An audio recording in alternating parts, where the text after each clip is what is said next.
1898년, 그러니까 고종 35년에 세워진 명동성당.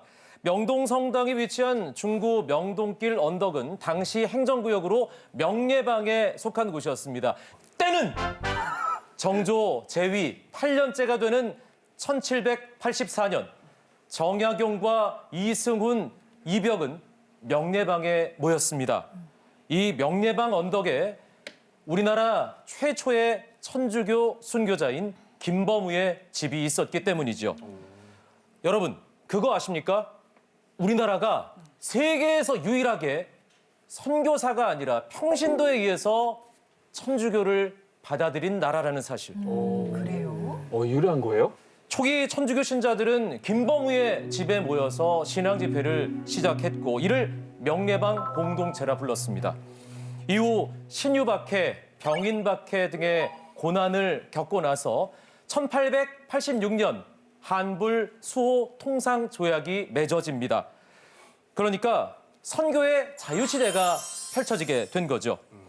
당시 조선교구장을 맡고 있던 프랑스의 불랑주교는 명례방 공동체가 있던 언덕을 성당 대지로 매입합니다. 성당을 짓는 과정, 과연 순탄했을까요? 그렇지 않았습니다. 절대 아니죠. 명동성당이 경복궁을 빤히 내려다보는 위치에 있었기 때문입니다. 게다가 궁궐뿐 아니라 성당 근처에 이 영희전이 있다는 것도 문제였죠. 영희전 혹시 들어보셨습니까? 뭐예요? 영희전. 영희전은 조선 후기 6 임금의 어진을 모시고 제사를 지내던 전각이었습니다. 그러니까 역대 임금들의 초상화를 모신 곳을 명동성당이 위압적으로 내려다보고 있으니까 신경이 당연히 쓰일 수밖에 없겠죠. 땅값을 돌려주겠다, 다른 땅으로 바꿔주겠다, 달래보기도 하고 토지 관련 서류를 압류하는 등 협박도 해봤지만 불랑주교 끄떡도 하지 않았습니다. 그렇게 한참 동안 갈등을 겪다가 결국 토지 매입 12년 후에 명동성당이 완공됩니다.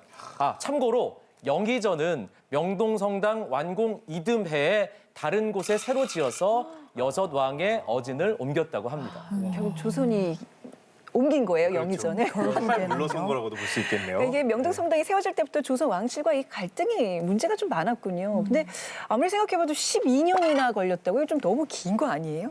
이게 토지 문제 말고도 우여곡절이 정말 많았습니다.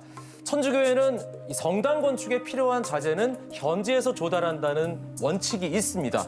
그런데 당시 우리나라에 양옥 건축 기술자가 있었을까요? 없었을 것 같아요. 없었죠. 그래서 벽돌공, 위장이, 목수 등을 중국에서 데려다가 일을 시켰는데 공사 중에 청일 전쟁이 발발한 거예요. 그래서 중국인들이 다 귀국하면서 공사가 중단되는 일도 있었습니다. 그러면 이 첨탑의 종도 한국에서 만든 거예요? 좋은 질문이에요. 종을 프랑스에서 가져왔죠. 프랑스에 주문해서 완공 몇 달 전에 조선으로 들여왔고요. 성당의 스테인드 글라스도 이 프랑스의 한 수도원에서 제작했습니다. 그런데 여러분, 명동성당의 건축 양식이 혹시 뭔지 아십니까? 아는 사람?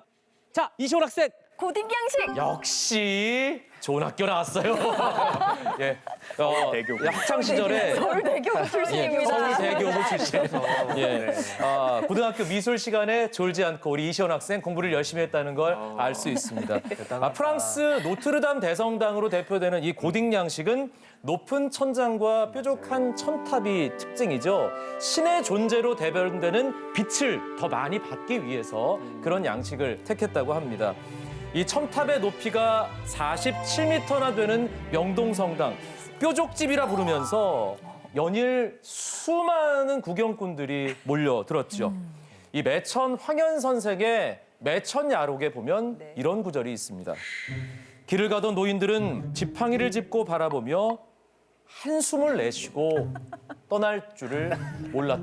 말세야 이러면서 바라봤겠죠. 당시 명동성당이 조선 후기 사람들에게 얼마나 충격적인 존재였을지 짐작이 가는 대목입니다.